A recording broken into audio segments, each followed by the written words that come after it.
예. 그래, 여러분 성경을 보면 신명기에도 그렇게 말씀하고 또 창세기 38장에 보면 유다의 아들들에 대한 이야기 나오면서 그 다말의 관계, 그게 고대 근동의 그 지방의 문화였어요, 문화. 예. 그게 이제 부활을 여러분 믿지 않는 이 사두개인들을 향해서 정확한 답을 하나님께 예수님께서 말씀하신 겁니다. 자, 그래서 오늘 우리가 함께 생각해야 될 건 뭐냐? 여러분, 참된 질문과 해답을 가진 신앙인이 되어야 됩니다.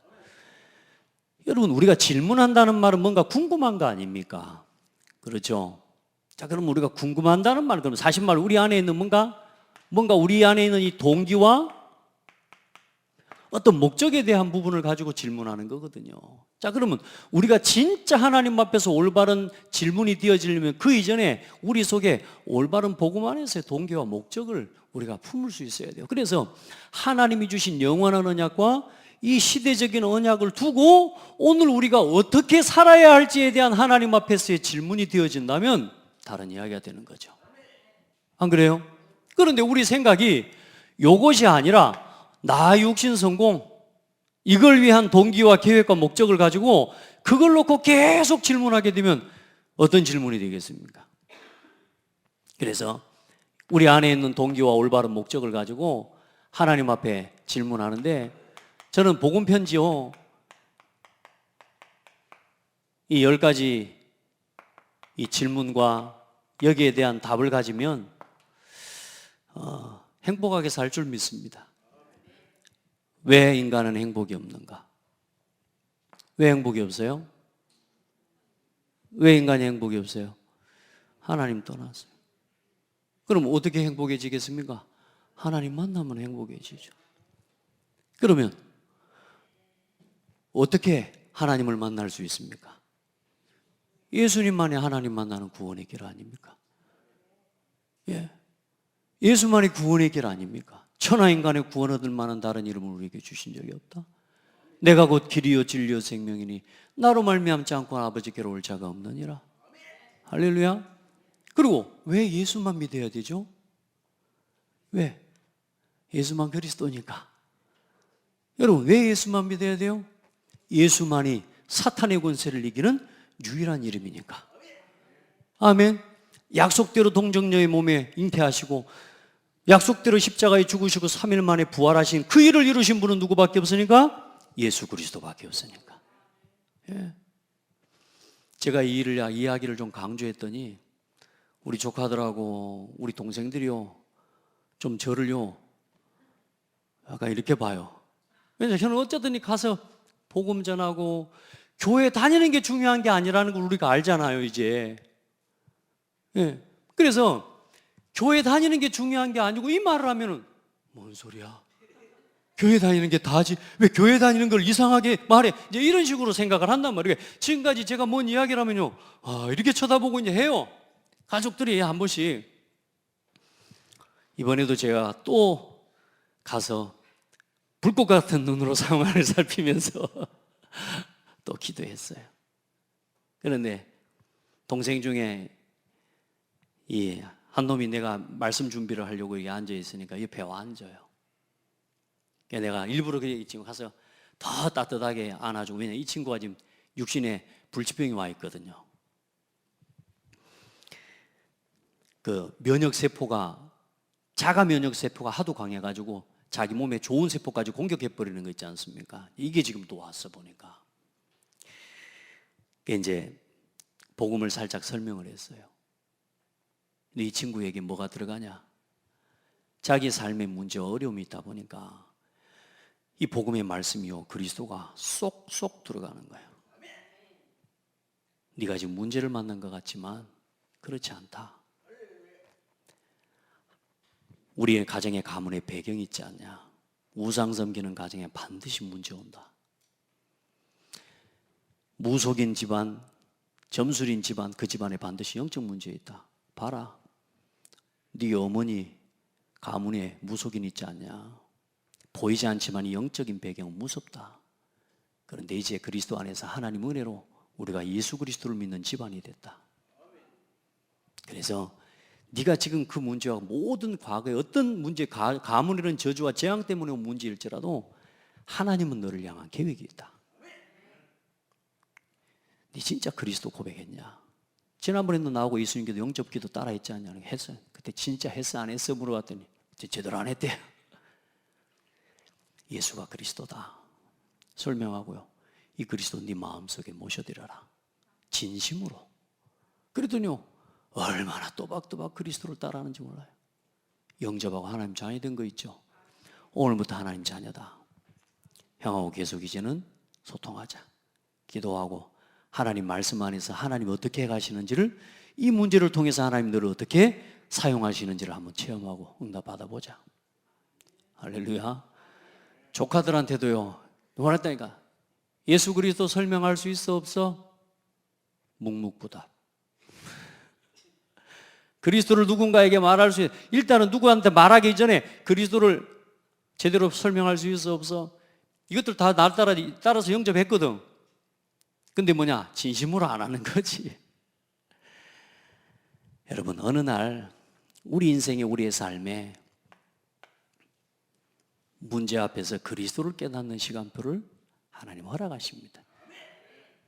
또 내가 그리스도를 만나고 하나님 자녀가 됐지만 내가 하나님이 원하시는 삶의 방향을 잃어버리고 걸어갈 때 당연히 나도 모르는 어느 삶에 문제가 오게 되어 있습니다.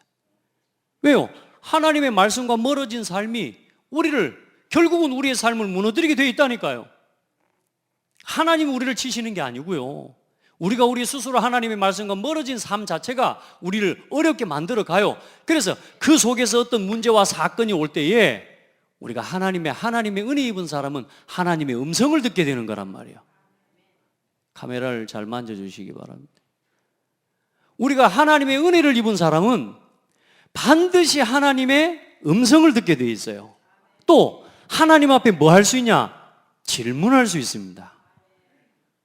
그런데 내 소욕과 내 기준이 너무 커버린 사람은 이 질문 안 한다니까요. 뭐든지 자기 의와 자기 계획과 자기 목적을 이루기 위한 질문을 하죠. 그러나 정말로 하나님의 은혜 입은 사람의 질문은 다르게 되어 있습니다. 전도를 위해서 살아가는 사람에게 질문은 다르게 되어 있습니다.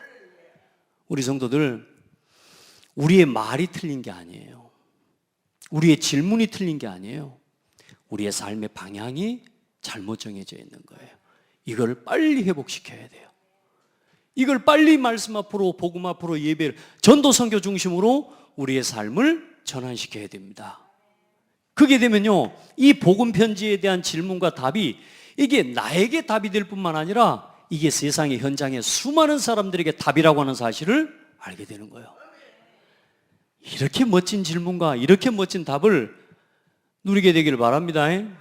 이 사두개인들 같이, 바리새인들 같이 어떻게든 예수님을 무너뜨리기 위해서, 어떻게든 믿음의 사람들을 무너뜨리기 위해서, 어떻게든 교회를 어지럽히기 위해서 아주 악한 의도를 가지고 하는 질문 말고 뭐요? 하나님의 뜻과 계획을 이루기 위해. 아멘. 여러분요, 그런 힘 있는 신앙인들이 되기를 주의 이름으로 축복합니다. 그리고 영적인 사실, 많은 사람들이요 이거 안 믿어요. 그리고 영적 세계, 그리고 천국과 지옥, 하나님의 나라, 그리고 천사, 그리고 사탄, 사두개는 이거 안 믿어요. 그러니까 오늘 질문 봐보세요. 완전 정신병 같은 질문이지 뭐. 이 영적인 사실을 안 믿고 하나님을 인정하지 않잖아요. 정신문제 와버립니다. 그래, 그런 철학자들과 그런 지식인들 얼마나 많은지 아십니까? 저는 가까이서 봤다니까요. 우리 동네 어떤 아저씨요, 교회를 다녔던 사람이요. 그런데 이 사람이 어느 날 잡혀가지고요, 비가 안 와가지고 가뭄에 뭐 농사가 좀 안 될 수도 있지 않습니까? 그죠? 농사 안 됐다고 하늘을 향해서 대창을 들고 하나님이 있으면은 하면서 나와 하나님이 있으면 이렇게 할 수 있냐 하면서 하늘을 향해서 여러분 대창 아시죠? 여러분 진짜 칼보다 무서운 게 대창입니다. 그걸 가지고 하늘을 향해서 찌르는 거예요. 비참하게 무너지는 거 있죠. 여러분, 영적인 사실과 영적인 세계를 알고 누리는 신앙을 회복하기를 주의 이름으로 축복합니다. 영적인 답이 없으면 무너집니다. 여러분, 사단의 존재, 영적으로 성령의 역사, 이거 알아야 사용하고 누리는 거라니까요. 여러분, 우리가 아무리 알아도 이걸 올바르게 진짜 하나님 앞에 사용하고 누리지 않으면 우리가요 자꾸 속게 되는 거예요. 자, 그리고 나는 무엇을 위해 살아가고 나는 무엇을 남길 건가? 이 질문과 여기에 대한 답을 여러분이 오늘 이 서론의 말씀 속에서 붙잡게 되기를 바랍니다. 나는 뭘 위해 살아갈 겁니까? 뭘 남길 겁니까? 저는 디모데 전후서 전체를 보면 디모데를 향한 사도 바울의 고백도 나타나 있지만요, 디모데후서 4장 1절로 2절에 마지막으로 디모데에게 사도 바울이 전달하는 편지와 가슴을 통해 이제 마지막 때에 내가 하나님의 나라와 하나님 앞에서 엄히 내가 명한다. 너는 때를 얻든지 못 얻든지 복음을 전파하라. 저는 하나님 앞에 기도해요. 진짜 이 복음에 가슴과 눈물이 통하고, 사실 이 말이 좀 무서운 말이잖아요. 너 똑바로 해, 엄히 명하노니. 어떤 명령이라도 오해하지 않고, 어떤 부탁이라도 오해하지 않고 이 복음의 말씀을 위한 그 중심이 통하는 중심을 가지고 오해하고 핑계하고 이유되지 않고 진짜 하나님 앞에서 이 복음을 위한 사역을 감당하기로, 또 이 복음을 심부름할, 이 복음의 가슴이 통하는 이런 말을 이렇게 전달할 수 있는 제자를 남기는 게 최고 행복이겠구나. 아멘. 내 자녀도 내가 그렇게 세워내는 게 가장 큰 행복이겠구나. 내 자녀에게 저 밭은 몇 평 네가 하고 저 집은 형님 주고 이거 말고 그리스도의 복음을 전해라. 때를 얻든지 못 얻든지 이 복음을 전해라. 제가 그런 이야기를 했어요. 이 복음 운동의 여정을 위해 렘넌트 운동과 이 렘넌트 로드맵의 여정을 나는 누군가가 실현해 줬으면 좋겠다. 우리 렘넌트 중에, 우리 장대교회 렘넌트들 중에 하나님 그래 하실 겁니다.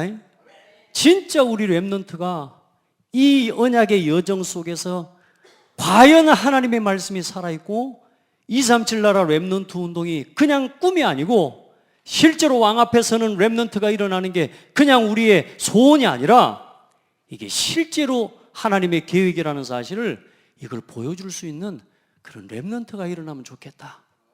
이런 이야기를 했더니요, 어느 놈이 그런 이야기를 해요. 그건 내가 하면 되잖아요.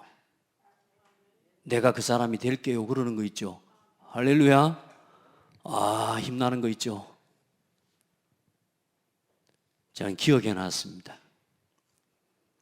미션을 줄 때 그 미션을 실천하고 실현해가는 렘넌트. 요즘 제가 우리 렘넌트들한테 하나씩 미션 주는 재미로 삽니다. 이 아이들이요, 미션을 들고 그 미션을 실천하고 실현할 수 있는 렘넌트들로 세워져 가도록. 어떻게 해요?